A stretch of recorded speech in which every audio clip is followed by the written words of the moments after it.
Assalamualaikum warahmatullahi wabarakatuh.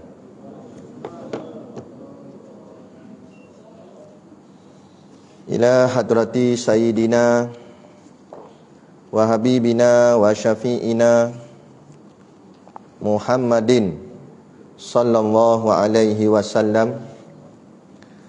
Kehadirat junjungan kita, kekasih kita dan pemberi syafaat kita, Nabi Muhammad sallallahu alaihi wasallam. Semoga selawat dan salam ke atasnya.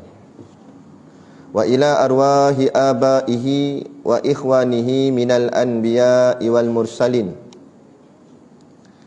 Dan kepada roh ayah-ayah dan saudara-saudaranya dari para nabi dan rasul, salawatullahi wassalamuhu alaihi wa alaihim ajma'in.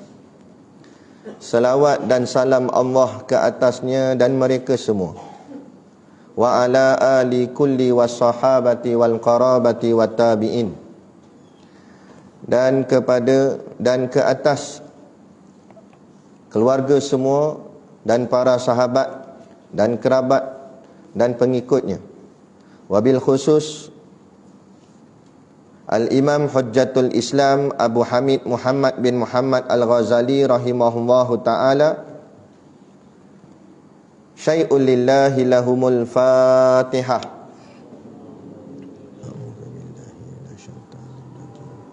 Bismillahirrahmanirrahim. Alhamdulillahi rabbil alamin. Ar-Rahmanir-Rahim. Maliki yaumiddin. Iyyaka na'budu wa iyyaka nasta'in. Ihdinas siratal mustaqim. Siratal ladzina an'amta 'alaihim ghairil maghdubi 'alaihim waladdallin.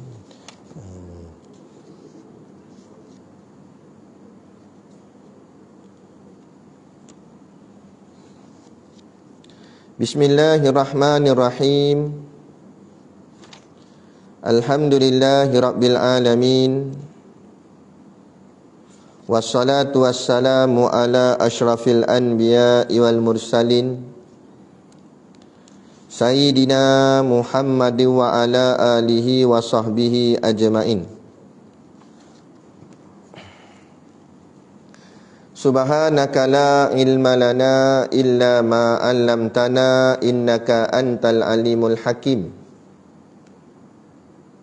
Rabbi shrah li sadri wa yassir li amri wahlul 'uqdatam min lisani yafqahu qawli. Wala haula wala quwwata illa billahil aliyil azim. Amma ba'. Alhamdulillah, kita sama-sama panjatkan syukur kehadраtillah subhanahu wa ta'ala yang dengan limpah dan kurnianya Allah izinkan kita berada di dalam satu majlis ilmu pada malam ini, iaitu pembacaan kitab Ayyuhal Walad, yang akan menyentuh soal hati kita, yang moga-moga dengan sentuhan itu akan membuatkan hati kita menjadi hati yang lunak, yang lembut, yang bersih, sehingga kita balik bertemu Allah dalam keadaan hati yang sejahtera. Yauma la yanfa'u malu wala banun illa man atallaha biqalbin salim. Pada hari yang tak ada guna harta benda dan anak pinak, melainkan membawa bertemu Allah itu akan hati yang sejahtera. Moga-moga kita semua termasuk dalam golongan itu, dan akhirnya Allah tempatkan kita di tempat yang paling sejahtera, yakni syurganya, insya-Allah. Amin ya rabbal alamin. Yang saya hormati pengerusi masjid dan seluruh saf kepimpinannya, para imam, para bilal, tok-tok syiak yang tak dapat kita nak sebutkan namanya satu persatu, yang amat-amat disanjungi para asatizah, alim-alim ulama, tuan-tuan guru, ustaz ataupun ustazah yang hadir pada malam ini, mohonlah ditegur kepada hamba yang fakir dalam bidang ilmu ini, sekiranya apa yang disampaikan dan dikongsikan ada salah dan silapnya. Yang kita kasihi ayah-ayah, ibu-ibu, pemuda-pemudi, muslimin dan muslimat yang dirahmati Allah sekalian, kita sambung pada nasihat yang ke-9 berkenaan dengan dan berkata Sayyidina Abu Bakar As-Siddiq. Silakan. Qala al-muallifu rahimahullahu ta'ala wa nafa'ana wa iyyakum bi ulumihi fid daraini amin ya rabbal alamin. Kata pengarang kitab, wa qala Abu Bakrin As-Siddiq radhiyallahu anhu, hadhil ajsadu faqasut tuyur wa istablud dawab fatafakkar fi nafsika min ayyihima anta in kunta minat tuyuril ulwiyah fahina tasma'u tanina tabli irji'i ila rabbiki tatiru sa'idan ila an taq'uda fi a'ali burujil jinan kama qala Rasulullah sallallahu alaihi wasallam ihtazza arsyur rahmani limauti Sa'd bin Mu'adz wal iyadzu billahi in kunta minad dawab bikama qala Allah ta'ala ulaika kal an'ami bal hum adall fala ta'manin tiqalaka min zawiyatid dari ila hawiyatin nar. Artinya, wa qala Abu Bakrin As-Siddiq radhiyallahu an, yaitu dan berkata Sayyiduna Abu Bakar As-Siddiq radhiyallahu anhu. Ini kata Sayyidina Abu Bakar. Apa kata Sayyidina Abu Bakar? Hadhil ajsadu qafasut tuyur. Dia kata, badan kita itu tidak ubahnya laksana sangkar burung. Tuyur artinya burung. Dia kata badan kita ni saling tak tumpah macam sangkar burung. Dia kata wa istablud dawab,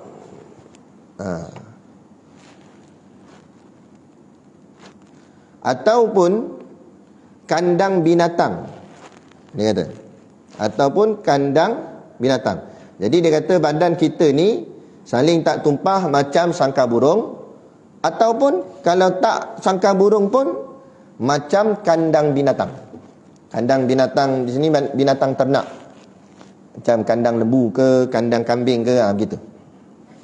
Kemudian kata dia, fatafakkar fi nafsika min ayyihima anta.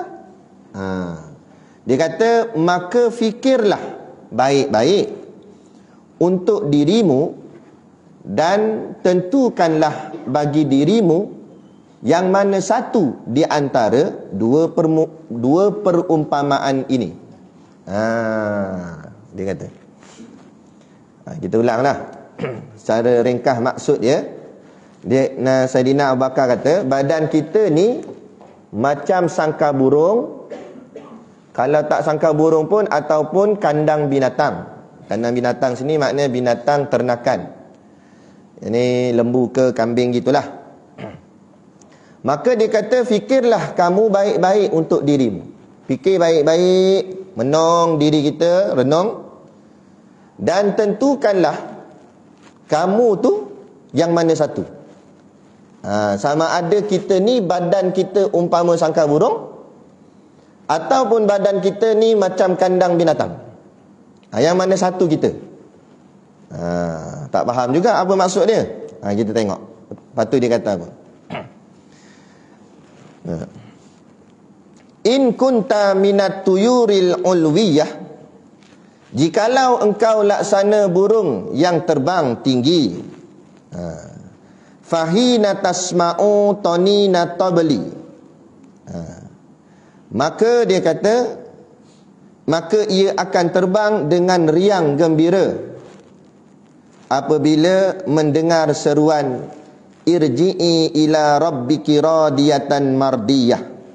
Suratul Fajri ayat 28. Maksudnya kembalilah, irji'i, kembalilah, ila rabbiki, kepada Tuhanmu, radiyatan mardiyatan, dalam keadaan redha dan diredai. Baik. Jadi maksudnya begini. Dia kata tadi dia suruh kita renung dalam-dalam, kita ni yang mana satu? Badan kita ni. Badan kita ni umpama sarang burung ke, atau umpama kandang binatang, kandang lembu. Kalaulah dia kata badan kamu itu seumpama sangka burung, maka burung tu dia akan terbang tinggi bila dia dengar seruan irji'i ila rabbiki radiyatan mardiyah. Apa maksud dia? Maksud dia kematian kita. Halus dia punya cerita ni, dalam sangat. Dia nak cerita ni pasal kematian kita. Roh kita ni duduk dalam jasad. Jasad ni umpama sangka atau kandang. Roh ni nak keluar, kan? Satu hari nanti dia akan keluar, kan? Kullu nafsin dha'iqatul maut. Setiap yang bernyawa pasti mati. Jadi dia kata kalau badan kamu tu macam sangka burung, burung duduk dalam sangka, dia tunggu lepas je. Kalau kita buka sangka tu, dia akan terbang. Burung ni dia terbang tinggi ke terbang bawah? Dia terbang naik ke atas ke turun ke bawah? Turun. Tu burung mana? Burung naik ke atas lah. Nah, tu burung setiawan. Burung dia terbang naik atas, mana terbang ke bawah pula? Dia terbang ke atas. Sebab sangka kat bawah lah. Sangka kita letak sini contoh, kan. Buka sangka pok, dia terbang naik atas, pergi ke awan. Nah, gitu juga roh kita ni. Duduk dalam sangka, jasad ni umpama sangka burung, dia kata. Bila dilepaskan roh dengan jasad tu, roh tu dilepaskan daripada jasadnya. Bila lepas, roh ni riang, gembira. Dapat lepas, dapat bebas daripada nak kurungan jasad. Akhirnya dia terbang kerana dia dengar seruan daripada Allah, irji'i ila rabbiki radiyatan mardiyah. Allah seru roh-roh yang baik ni. Mana yang sangka buruk ni, sangka burung ni, roh-roh yang baik, roh-roh yang beriman dan bertakwa kepada Allah. Allah seru bila mereka ni orang baik ni, orang soleh, orang beriman, orang bertakwa, mati baik, husnul khatimah. Mati dia baik, kita tak nampak lah, kan? Kalau kita nampak kan kita lah mati naknya, kan? Kita tak nampak. Bila mati tu, roh tu dia keluar pada jasad. Umpama kata Saidina Bakar, macam burung keluar daripada sangka. Terbang dia nak, kerana dia dengar seruan Allah panggil dia, irji'i ila rabbiki radiyatan mardiyah. Irji', kembalilah, ila rabbiki, kepada Tuhanmu. Nah, yang telah yang dalam keadaan kamu reda dan diredai. Yang Allah reda atas dia dan dia diredai oleh Allah. Dia reda Allah dan Allah reda dia. Sebab tu disebut para sahabat tu radhiyallahu anhum. Maksudnya apa? Nah, mereka reda Allah, Allah reda mereka. Ni dia. Nah, mereka yang umpama jasadnya seperti sangka burung. Dia tak sabar nak bertemu Tuhannya. Dalam kitab Jauharul Mauhub wa Munabbihatul Qulub, karangan Syekh Ali Abdul Rahman Al-Kelantani, dia kata, dia nakal ada sepotong hadis dalam tu. Hadis tu pendek je. Hadis tu berbunyi macam mana hadis tu? Al-mautu jisrun habib ilal habib. Hadis tu Nabi kata, al-mautu jisrun habib ilal habib. Al-mautu tu maut, matilah. Jisrun artinya jambatan atau titian.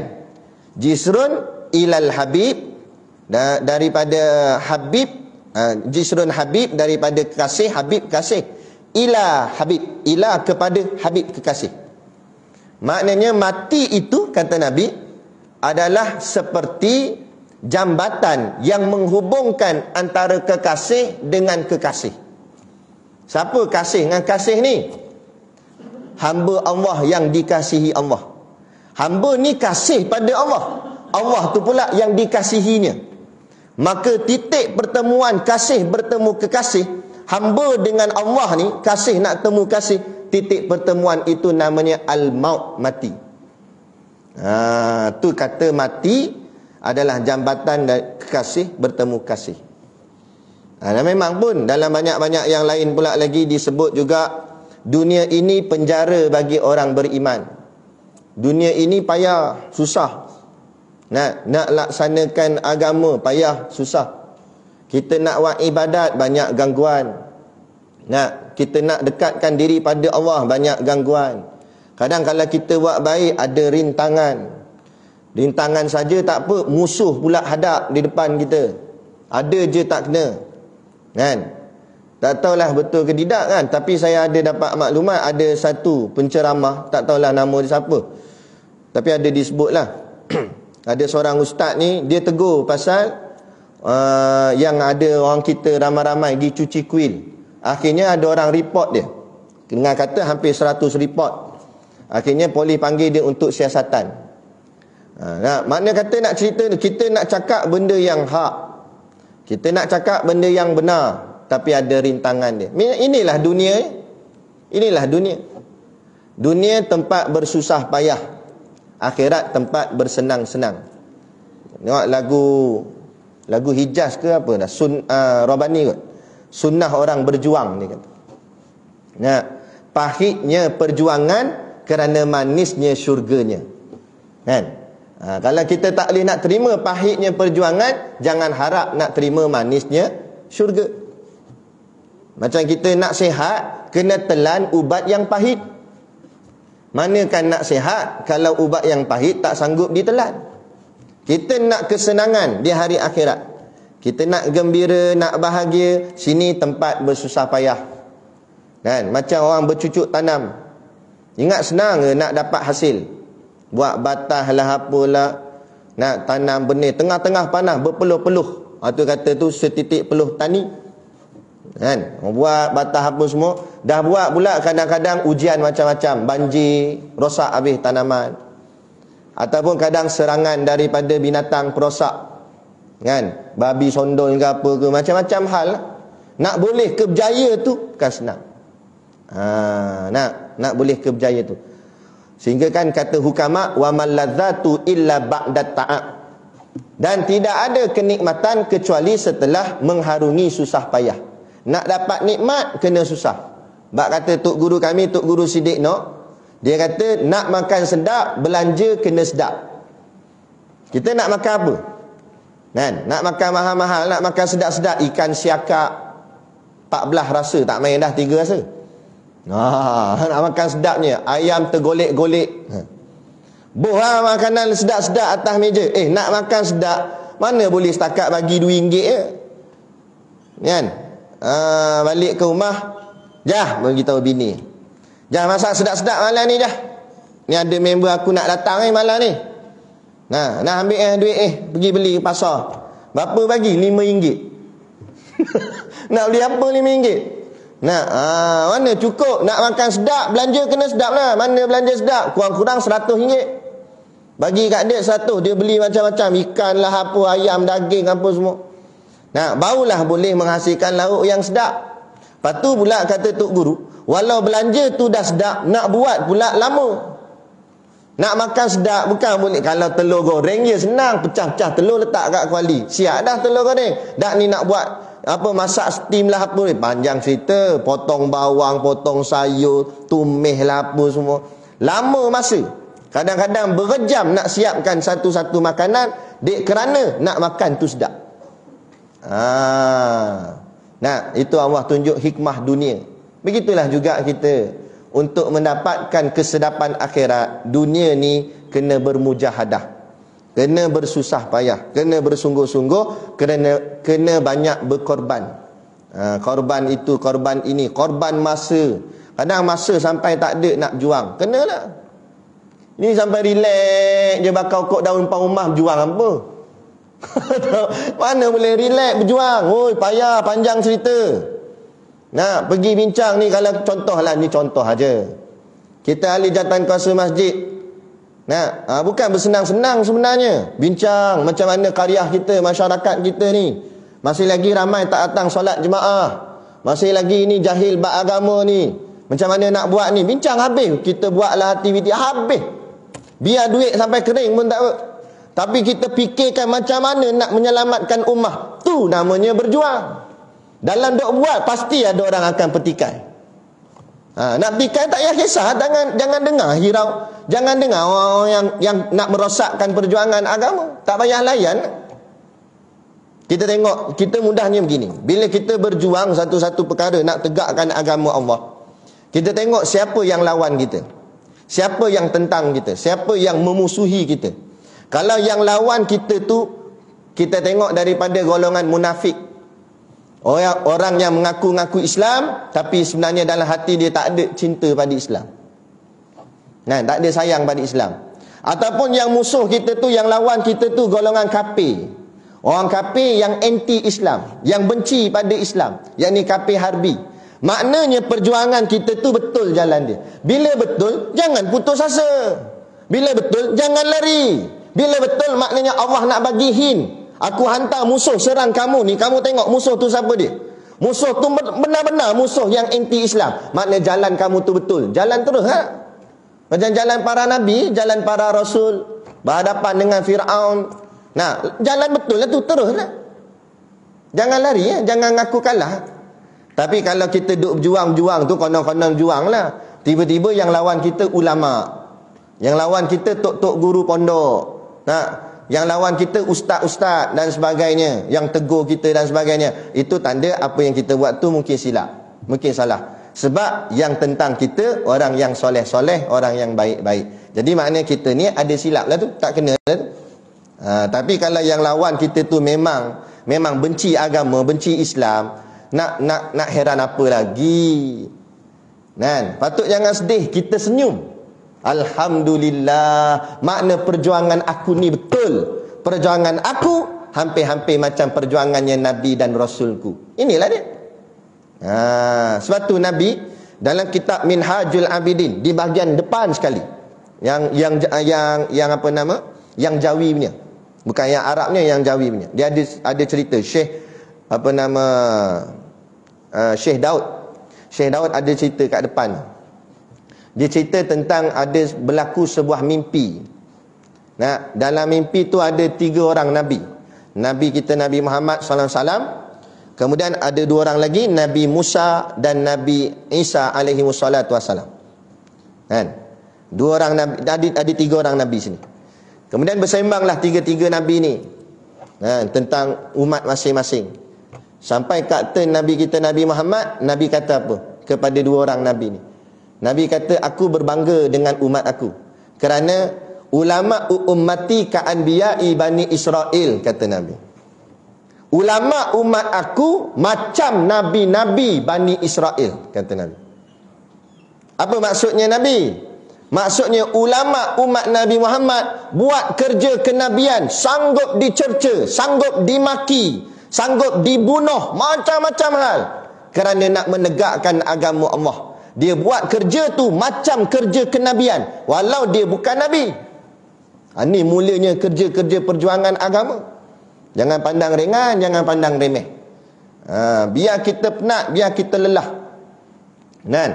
Bak kata Tok Guru ni Abdul Aziz, dia kata yang dikatakan berjihad bersungguh-sungguh itu, kamu berjuang sampai kamu rasa lelah. Maksud lelah ni kamu mengah, penat rasa. Penat ya, gitu. Baru namanya itu berjuang yang sungguh-sungguh. Bila berjuangnya sungguh-sungguh, hasilnya pun dapat lumayan lah. Man jadda wajada. Siapa bersungguh-sungguh, dia dapat hasil dia. Man yazra' yahsud. Siapa yang menanam, dia akan memetik. Ni tanam pun tidak, nak petik benda.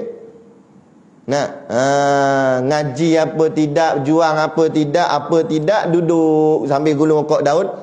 Masuk syurga aku nanti. Syurga celah mana nak buka pintu? Ada mak. Tak boleh lah. Kena buat kerja lah. Saya bukan apa Ustaz. Saya malas ni nak bermusuh-musuh ni. Siapa suruh cari musuh? Kita berjuang bukan nak cari musuh, tapi musuh akan datang sendiri. Bukan kita cari, bukan kita, siapa nak bergaduh dengan saya? Bukan kita cabar siapa-siapa. Kita menegakkan kebenaran. Nah, bila yang benar itu tertegak, pasti yang batilnya akan datang. Bila ada putih, pasti ada hitamnya. Dia begitu. Dan bukan kita cari dia datang sendiri. Kita hadap. Jangan lari ke belakang walau seinci sekalipun. Ingat, innallah ma'ana, sesungguhnya Allah bersama kita. Tak perlu takutlah. Nak takut apa lagi-lagi dengan puak-puak kafir? Nak takut apa? Dia nak cabar kita ke apa ke? Dia nak report ke apa ke? Ya, tak apalah. Mungkinlah mereka boleh menang. Sebab ni mahkamah dunia.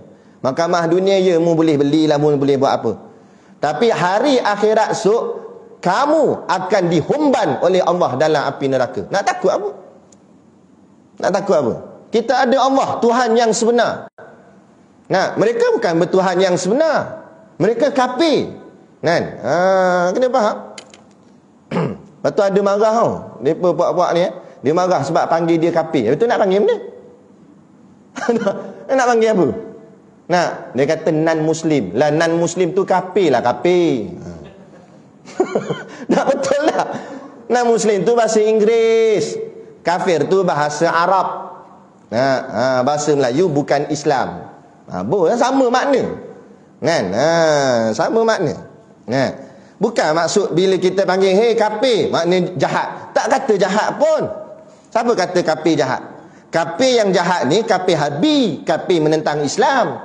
Adapun kafir zimmi, kita tak kata dia jahat. Kafir zimmi ni kita jadikan sebagai tempat kita untuk menyampaikan dakwah. Mad'u kita untuk kita sampaikan dakwah. Moga-moga mana tahu terbuka pintu hidayah, nak terkeluar dia daripada kafir dan masuk ke dalam Islam. Untunglah kan. Dia gitu. Bukan kita buh semua, kan kita lawan semua, bukan kita benci semua, tak. Tapi ada batas-batasnya, ada boleh, ada tak boleh dan sebagainya. Jadi begitulah. Orang yang betul-betul sayang, kasih pada Allah, dunia ni dia tak harap sangat. Dunia ni lebih kurang ni lah. Sampaikan kalau hatinya Allah dah bagi kelazatan akhirat, sampai dia tertanya-tanya di hati dia, ya Allah, bila engkau nak jemput aku? Dia kata. Dia nak mati. Dia nak mati. Lepas tu sahabat, bila dengar dia ada seruan jihad, apa saja yang ada pada dia tinggal. Ada seorang sahabat Nabi baru je menikah dengan isteri dia. Hari tu baru menikah, malam pertama tu, pagi subuh tu dapat panggilan seruan jihad. Dia tinggal dengan bini-bini dia. Tinggal tu. Pergi sebab nak pergi berjuang, nak pergi jihad. Niat pergi berjihad tu nak mati di jalan Allah. Bukan niat nak balik. Tu beza kita umat Islam dengan orang kafir. Sebab tu orang kafir Amerika, dia datang tentera dia dekat Iraq, ke Afghanistan, di Palestin ke dan sebagainya, dia tak boleh nak menang. Kenapa tak boleh nak menang? Sebab tentera dia, mentaliti dia pergi kerja sana, dia kerja, ngambil gaji. Dia pergi tu dia niat nak balik-balik, nak balik ke rumah balik. Tapi tentera mujahidin, tentera kita umat Islam, pergi tu niat tak nak balik. Sebab dia nak balik bertemu Allah, bukan nak balik dunia ni. Ni kata irji'i ila rabbiki radiyatan mardiyah. Allah seru pada mereka, kembalilah kepada Tuhanmu dengan dalam keadaan kamu reda pada Allah dan Allah reda kepada kamu. Bukan senang. Nak boleh kejadi macam ni, kena kikis kecintaan dunia dalam hati kita. Selagi mana ada cinta dunia dalam hati ni, akhirat tu payah nak nampak. Dia berlawan Allah dengan dunia. Dalam kitab Minhajul Abidin kata Imam Ghazali, musuh kita ni antaranya dunia. Dunia tu sebagai musuh. Dunia itulah menyebab kita terhalang untuk kita nampak Allah, untuk kita kasih pada Allah. Betul tak? Mula-mula kita nampak lekat kat masjid, bagusnya 5 waktu semayang ada. Tu tak campur duha. Ada dia di masjid, lekat, kita kata bagusnya. Banyak berubah dah mat tu, dia kata. Kita kata, oh rajin dah dia sembahyang jemaah apa semua, kat kuliah-kuliah semua dia ada. Nah, tanya-tanya awak macam mana boleh berubah? Tak tahulah ustaz. Kan? Nah, saya punya business down, dia kata. Nah, lepas PKP ni, jadi itulah saya ingat mungkin sebab saya jauh dengan Tuhan. Lepas tu saya datanglah mendekatkan diri kepada Allah di rumah Allah. Saya nak cuba istiqamah solat jemaah. Baguslah. Lepas tu Allah akan uji dia. Jangan ingat sesuatu benda kita dah lulus. Kan? Tidak ada zon selesa. Kita pernah cerita, tak ada zon selesa. Melainkan bila kita dah jejak kaki ke dalam syurga, barulah itu dipanggil selamat, selesa. Selagi tak masuk itu tak selamat lagi. Allah uji dia. Dan tadi dia kata dia boleh berubah ni sebab tak ada job, business down. Tiba-tiba Allah bagi ni bisnes masuk banyak. Job lambat-lambat ni, tak nampak dah batang hidung di masjid. Awak tak ada dah. Meninggal dah. Tak meninggal lagi, hidup lagi. Dah tu tak nampak dah. Job banyak. Nampak? Betul tak? Kan? Job gini bersusun. Sempat dengan ustaz. Tak nama dah tak nampak datang kuliah. Minta maaf ustaz. Hari tu pergi Johor jumpa klien lah, meeting. Allah ustaz, job banyak lah ustaz. Semenjak saya datang masjid ni, Allah bagi rezeki melimpah-limpah. Betul dah Allah bagi rezeki melimpah-limpah. Tapi lagi Allah bagi rezeki, patut lagi kamu nampak Allah. Lagi Allah bagi rezeki, lagi kamu dekat dengan Allah. Tak apa Allah bagi rezeki kamu makin jauh dengan Allah pula. Itu maknanya bukan nikmat, itu istidraj. Nah, Allah lambatkan rezeki supaya kamu semakin jauh dengan Allah. Allahu Akbar. Kalau macam tu baik, kamu tak dapat job tadi. Sebab kamu dapat dekatkan diri kamu dengan Allah. Sebab tu Allah lebih tahu apa yang sesuai untuk kita. Allah tahu kita layak tak layak nak jadi orang kaya, ataupun kita mungkin sesuai jadi orang sederhana. Kan? Kerana takut hari ni kita yang sederhana, kalau Allah bagi kaya, tak ingat Allah dah. Kan? Ada orang walau dia kaya dia boleh ingat Allah. Kan? Jadi itu tergantung atas Allah. Kita doa tak sahlah nak minta kaya ke apa. Kita doa, ya Allah jadikan aku orang yang dekat denganmu. Walau mana pun keadaan aku kaya ke, aku miskin ke, aku sihat ke, aku sakit ke, aku banyak lapang ke, aku sibuk ke, tetap aku ni dapat dekatkan diri aku dengan Engkau wahai Tuhan. Itu lebih baik. Dan apa guna kaya raya apa semua tapi tak dapat dekat dengan Allah. Akhirnya cinta pada dunia ni tebal dalam hati. Bila tebal dalam hati, macam mana nak jadi burung yang terbang ke langit macam Saidina Abu Bakar sebut ni? Azan dulu ke? Terus je? Terus ke kona? Terus. Terus. Sikit lagi dah, sikit lagi. Baik. Jadi ni Saidina Abu Bakar kata, kalau badan kita seperti sangkar burung, bila burung dilepaskan dia terbang tinggi pergi kepada seruan yang memanggil, yakni Tuhannya, irji'i ila rabbiki radiyatan mardiyah. Sebab tu nak sampai ke tahap ini, betul ayat tu jelas, dia kata radiyatan mardiyah. Jadi kita nak dapat tahap ni, kita kena radiyatan. Kita kena reda atas apa saja yang Allah tentukan ke atas kita. Apa maksud reda? Makna reda artinya sabar dan terima. Allah bagi kita sekadar gini je rezekinya, alhamdulillah. Kan?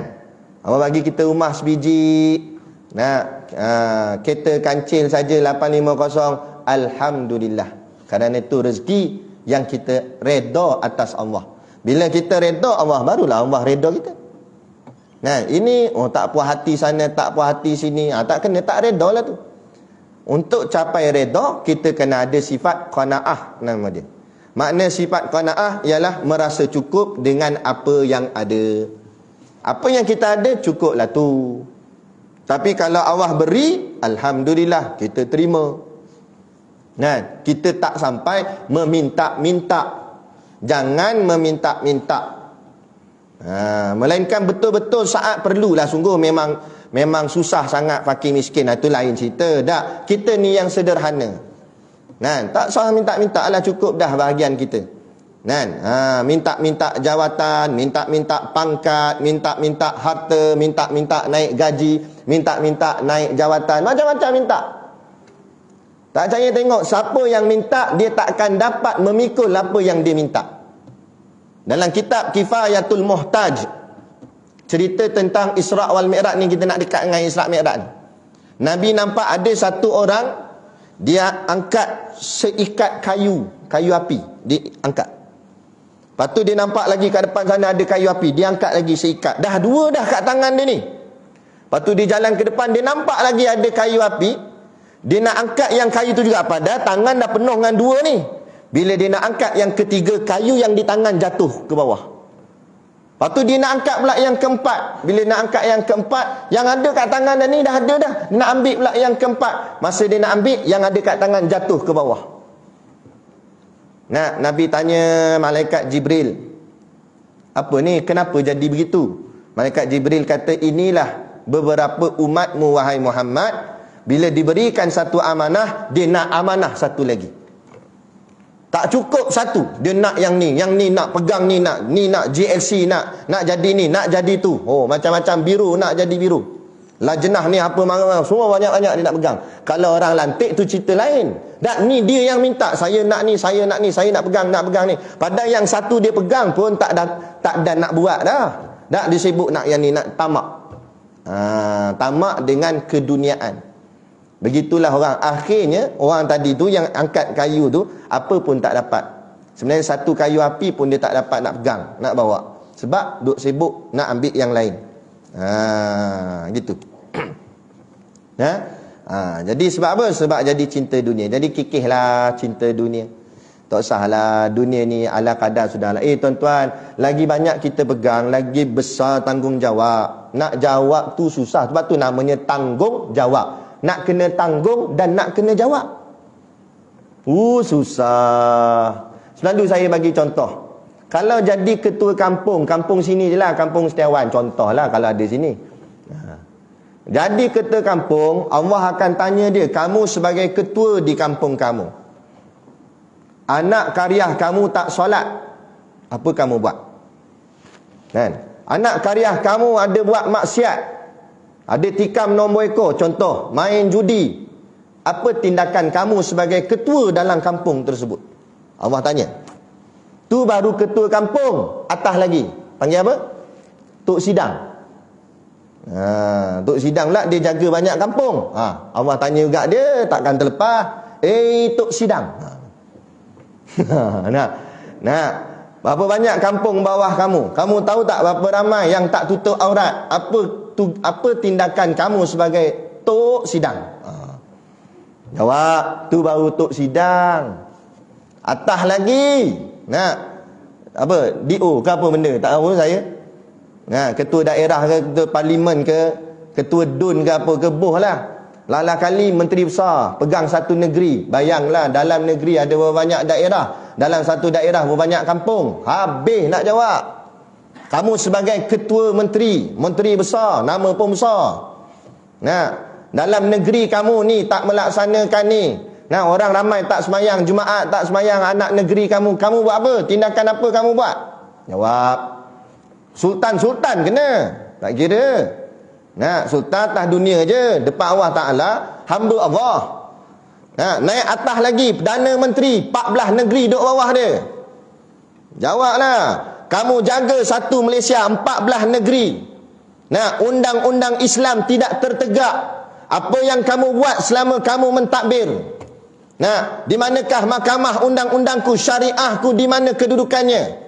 Kenapakah mahkamah awam, sivil lebih tinggi daripada mahkamah undang-undangku? Jawab. Jenuh. Tu bahagian berebut sangat tu, gigi berebut. Jenuh nak jawab, tuan-tuan. Jangan ingat sonok saja. Bahagian boleh dapat imbuhan macam-macam. Dapat title darjat kebesaran kat istana. Ya, bahagian dunia. Takut-takut dunia je dapat ni kalung darjat kebesaran. takut-takut di hari akhirat dapat kalung rantai besi yang dibakar di dalam api neraka Allah. Na'udzubillah min zalik. Sebab itulah kalau pemimpin itu adil, ikut perintah Allah, Allah janjikan lumayan pada dia. Apa dia? Saat orang berpanas di padang mahsyar, awan lindung dia, redup dia, tak kena panas di dalam padang mahsyar tersebut. Tak kena panas. Siapa? Pemimpin yang adil. Sebab apa ganjaran besar sangat? Sebab nak buat kerja susah. Sebab tu jangan kita meminta-minta. Lainlah kalau memang kita dah tolak tapi orang nak kat kita. Kata tak ada orang lain dah ni. Sebab dalam kampung tu memang tinggal dia 2 orang je lelaki. Yang lain perempuan belaka. Dan lantiklah orang lain. Tak siapa lagi aku lantik hang. Tinggal aku dengan hang je ni. Kena. Tak boleh. Kena tak? Takkan nak biar perempuan? Kena enggak. Tu baru tak apa. Kan? Ini zaman hari ni orang berlumba-lumba nak jawatan. Sampai jawatan dalam organisasi masjid pun berebut tau. Bukan masjid ni lah. Saya tak kata masjid ni. Saya buat contoh aja. Kena ke? Contoh aja. Kan? Berebut sungguh. Padahal ingat senang ke nak jaga duit masjid apa semua. Allah akan tanya duit banyak-banyak buat benda? Buat beku dalam bank. Kan? Ada satu masjid tu lagi ngarut. Dia pergi Langkawi dengan geng-geng AJK dia. Yang jadi kantor tu jemaah, ada seorang AJK tu tanya soalan kat saya. Dia kata, "Ustaz, apa hukum pengusi ambil duit masjid, lepas tu dia pergi melancong dengan AJK dia ke Langkawi?" Saya kata, ni apa jadah ni? Duit masjid bukan duit pengusi. Duit masjid, duit orang ramai. Tu kita yang buh dalam tabung tu. Duit infak orang ramai. Kegunaan untuk orang ramai, bukan kegunaan untuk ni. Dia kata, dia jawab balik, kami pergi tu lawatan sambil belajar. Belajar apa kat Langkawi? Nak buat jauh sangat. Nak belajar benda. Jangan buat bagi alasan. Tak apa, depan manusia bagilah alasan 1000 alasan pun tak apa. Depan Allah sok.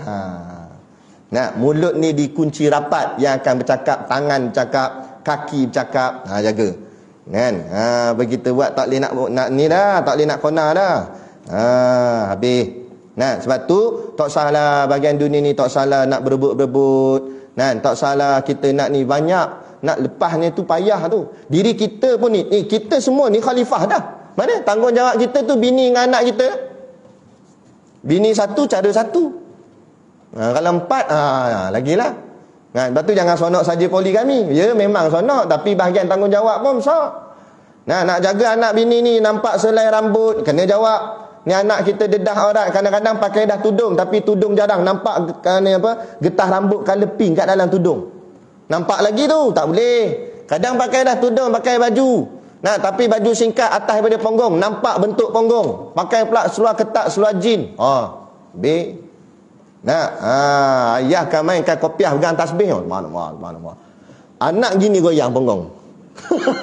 Ayah gini kepala. Ke mana jadi? Jawab. Ya ayyuhallazina amanu qu anfusakum wa ahlikum nara. Allah kata, wahai orang yang beriman, jaga diri kamu dan jaga ahli keluarga kamu. Allahu akbar. Bahagian diri kita nak tanggung anak bini pun, situ pun kita rasa berat dah. Nak tanggung tu. Ini kan pula kalau kita pegang beberapa jawatan lain kan. Tapi ingatlah, kalau kita meminta-minta, kita tak akan diberi kekuatan oleh Allah. Allah tak tolong kita. Tapi kalaulah kita dipilih, kita tak nak, kita tak minta, tapi memang orang pilih kita, kata engkau lah yang sesuai pun, tak ada orang dah ni, tolonglah terima. Kita pun terpaksa terima. InsyaAllah Allah akan berikan pertolongannya. Ada kekuatan untuk kita nak laksanakan amanah tu. Dan kita buat pun dengan rasa takut-takut. Takut-takut aku buat ni tak kena, takut-takut aku buat ni silap. Jaga-jaga sangat. Tu. Baik.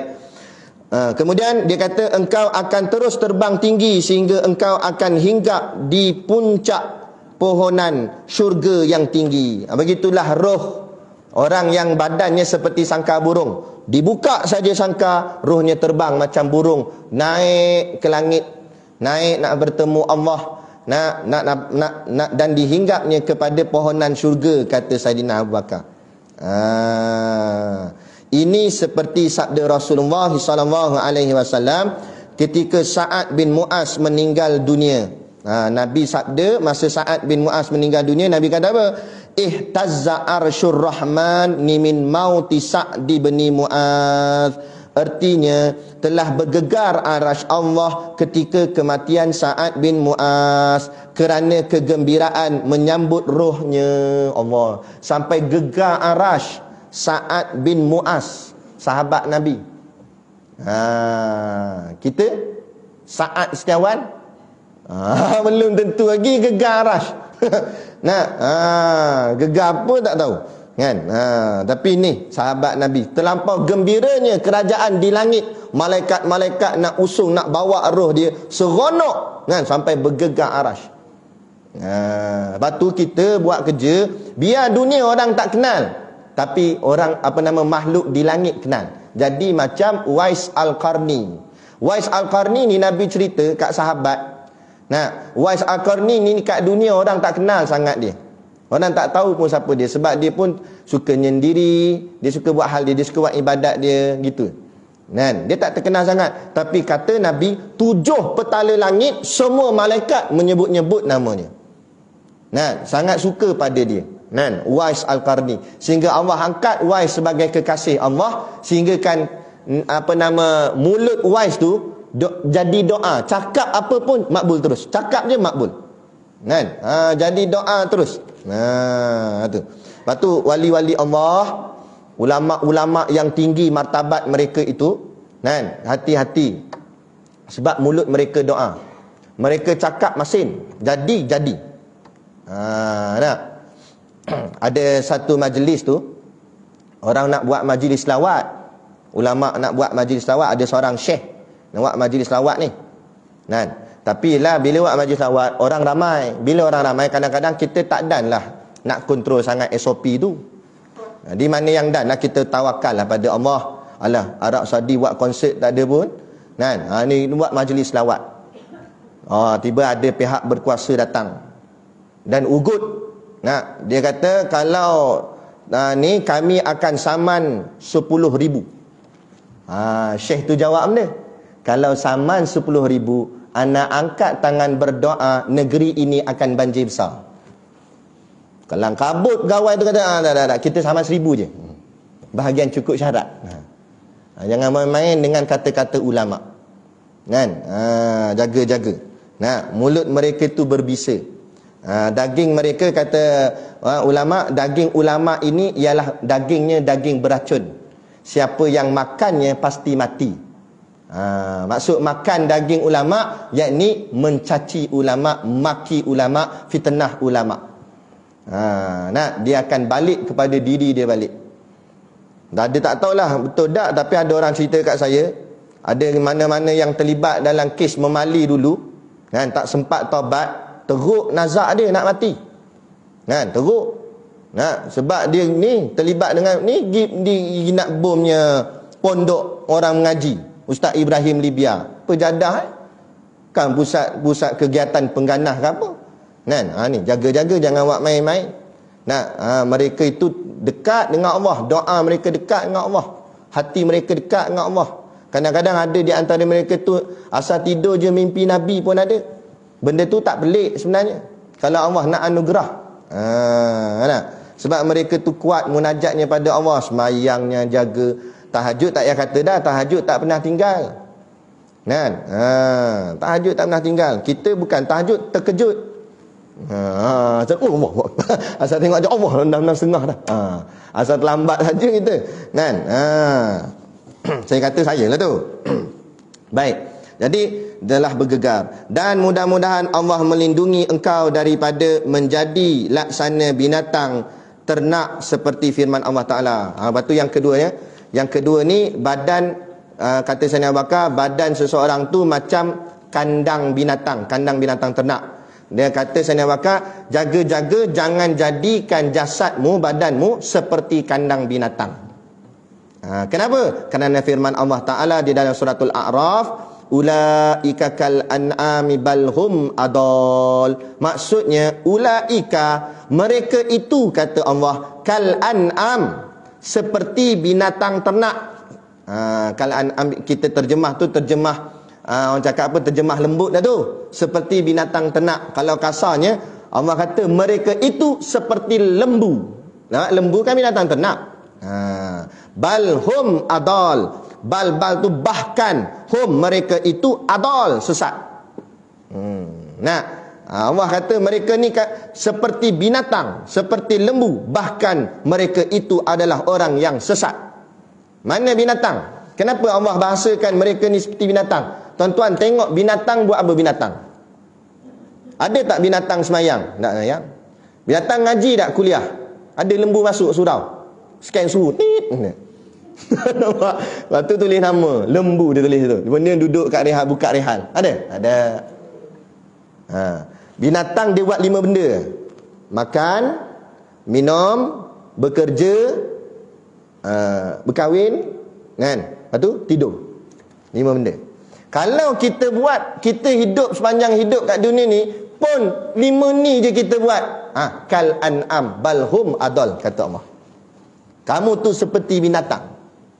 Makan, lembu pun makan. Minum, lembu pun minum. Lepas tu apa kita buat? Kerja, pergi kerja. Cuma lembu tak pakai kemeja lah. Kita pakai kemeja.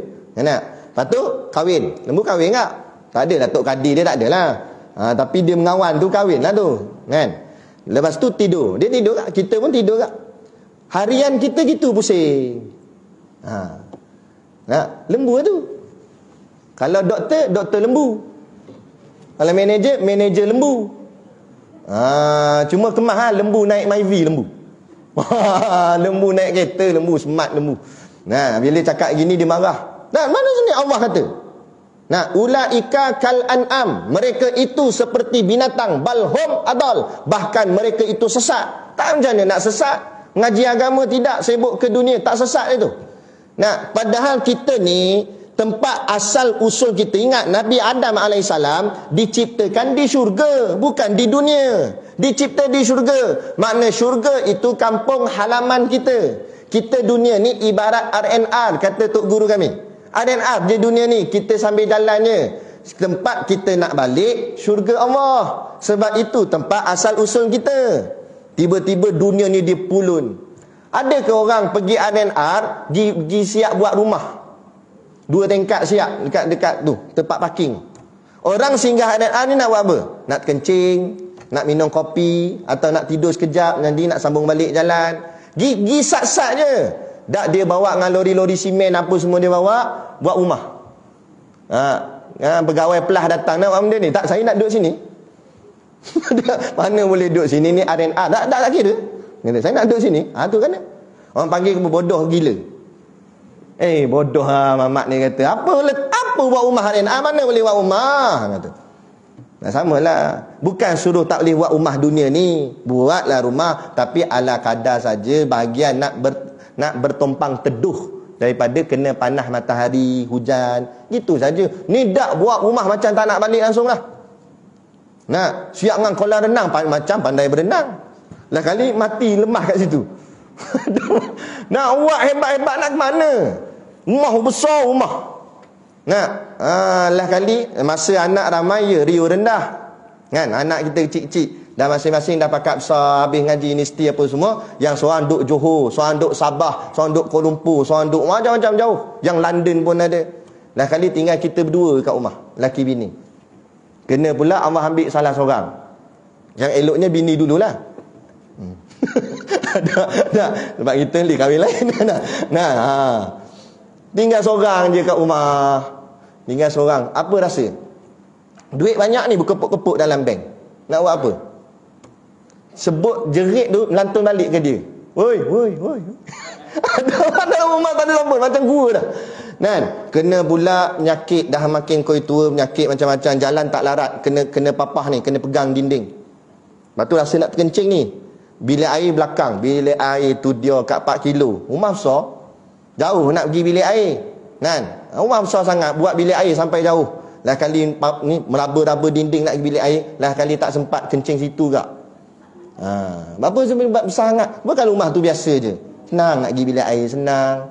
Nak pergi senang. Nak. Tapi yelah bila rumah kecil orang tak pandang lah. Orang kata apa rumah miskin biar pi ya. Rumah ni bukan rumah aku syurga sana. Nah, ini sementara yang aku nak tidur sak je. Nah, ada. Tapi kita bukan nak pandang apa orang pandang. Kita nak apa orang pandang. Situ penyakit kita tu. Nanti apa orang kata, kita nak bahagian gah lah. Orang kata hebat rumah dia, hebat kereta dia. Tu bahagian tu. Tapi akhirnya menjauhkan kita dengan Allah Ta'ala. Inilah jadi seperti binatang. Itu yang pulun tu. Sampai tak dan nak dengar kuliah maghrib tu. Buat sambung kerja. Dah tak cukup kerja pagi sampai petang. Overtime pula tu. Sampai malam. Kalau jenis kerja shift tak apa juga. Memang dia kerja shift. Kena kerja malam. Siang dia tak kerja. Itu lain.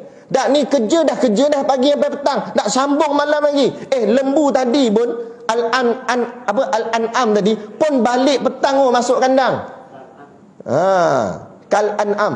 Nak sebut pun kelang kabut.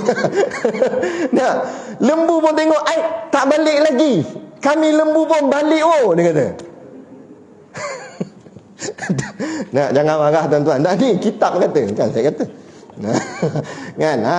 Contoh maka tidak mustahil dia kata bahawa engkau berpindah dari alam dunia ini ke dalam jurang api neraka. Kalau begitulah sifat kamu tak berubah, kata dia, tak mustahil kamu berpindah daripada alam dunia ke alam barzah dan alam akhirat, kamu akan dimasukkan ke dalam jurang api neraka. Na'udzubillah min zalik. Jadi kita yang masih lagi ada kesempatan untuk betulkan apa yang tak betul, kita betulkanlah. Selagi mana Allah bagi kita peluang bernafas, kawan-kawan kita yang mungkin dah tak ada, dah meninggal, habis dah bahagian dia. Kalau dia sempat taubat hari itu, dan lah. Kalau tak tahulah nak kata macam mana. Tapi jangan kita kata orang, tak apa, bahagian dia lepas dah, ni bahagian kita. Kita tak tahu lagi macam mana. Jadi masih lagi ada peluang dan masa yang ada, kita buatlah sekadar mana yang kita mampu untuk kita betulkan balik kehidupan kita. Ingat, ini peluang. Hidup ni sekali ni je. Kalau ada 2-3 kali tak apa. Tak apalah, kali ni aku gagal, tak apa. Nanti yang kali kedua aku buat balik Tak apa kalau ada hidup macam tu. Dan kali ni, mati ni tak habis dah. Masuk dalam lubang kubur, tak boleh keluar daripada kubur dah. Tak boleh keluar dah. Tak boleh buat apa dah. Habis segala-galanya, selama-lamanya. Kita tengok kawan-kawan kita mati sekarang ni, tak kira penyakit, kadang mati aksiden, tak tahu mati dah. Elok sihat sembang cakap, tak tahu mati. Tak tahu mati ni. Saya pun kadang duk risau gitulah kita ni. Allah, taubat dan belum dosa kita. Hulu ke hilir pergi kuliah. Risiko ada je di mana-mana. Kalau silap kadang-kadang kita bawa slow dah, berhemah. Signal siap dengan keluar tangan tu. Mana berhemah sungguh. Dalam kita slow, orang lain yang kelang kabut langgar kita. Nak macam ni? Dia pom-pom-pom langgar kita. Padahal kita hemah dah. Dia bila-bila masa. Ada orang kata tak payah keluar rumah. Selamat sikit kalau keluar rumah ni macam-macam risiko. Kalau duduk dalam rumah elok, duduk diam-diam, kau terbang jatuh. Atau rumah mati kat situ. Mana nak tahu contoh lah kan. Benda apa-apa Allah boleh buat. Berapa-apa boleh jadi. Mati bila-bila masa. Jadi kita renung dalam-dalam benda ni. Kita fikirkan. Tak payah fikir orang lain, kita. Macam mana aku ni. Fikir yang tu je. InsyaAllah dia akan membuat hati kita semakin baik dan semakin baik. Inilah namanya ubat hati. InsyaAllah. Dan kita akan sambung. Dan adalah diriwayatkan bahawa Al-Imam Hasan Al-Basri rahimahullah ta'ala. Berhenti dekat situ. Kau apa dah? 95 minit. Tapi tengok muka steady je tu, yang sambung je tu. Tak apa dah, bahagian ilmu apa masalahnya lebih sikit. Baik, jadi cukup sekadar tu pada malam ni yang dapat kita kongsikan. Moga-moga memberi manfaat kepada kita bersama. Kalau tak banyak pun, sikit pun jadilah, insya-Allah. Moga-moga kita dapat berubah. Kalau tak secara drastik pun, sikit-sikit kita dapat berubah pelan-pelan. Moga-moga akhirnya kita semakin dekat dengan Allah Ta'ala, insya-Allah. Jadi cukup sekadar tu. Wabillahi taufiq wal hidayah. Wassalamualaikum warahmatullahi wabarakatuh. A'udzu billahi minasyaitonir rajim. Bismillahirrahmanirrahim. Alhamdulillahirabbil alamin wassalatu wassalamu ala asyrafil anbiya'i wal mursalin sayyidina Muhammad wa ala alihi washabihi ajmain. Allahumma taqabbal minna salatana wa du'aana innaka antas samiul alim wa tub alaina innaka antat tawwabur rahim. Allahumma ja'al dinana dinan nabi Muhammadin sallallahu alaihi wasallam wa islamana islamal muslimin wa imanana imanal mu'minin wa salatana salat al-khashiin wa a'malana a'mala salihin wa niyatana niyatal mukhlisin wa dhunubana ya Allah dhunubal mustaghfirin wa hayatana hayatal ulama wa mautana bi mautis syuhada wa adkhilnal jannata ma'al anbiya'i alaihimus salatu wassalam. Rabbana atina fid dunya hasanah wa fil akhirati hasanah wa qina adzabannar wa qina adzabannar wa qina adzabannar. Wa sallallahu ala khairi khalqihi sayyidina Muhammad wa ala alihi washabihi wasallam. Subhana rabbika rabbil izzati amma yasifun wa salamun alal mursalin walhamdulillahi rabbil alamin. Amin ya rabbal alamin. Taqabbalallahu minna wa minkum. Takbir.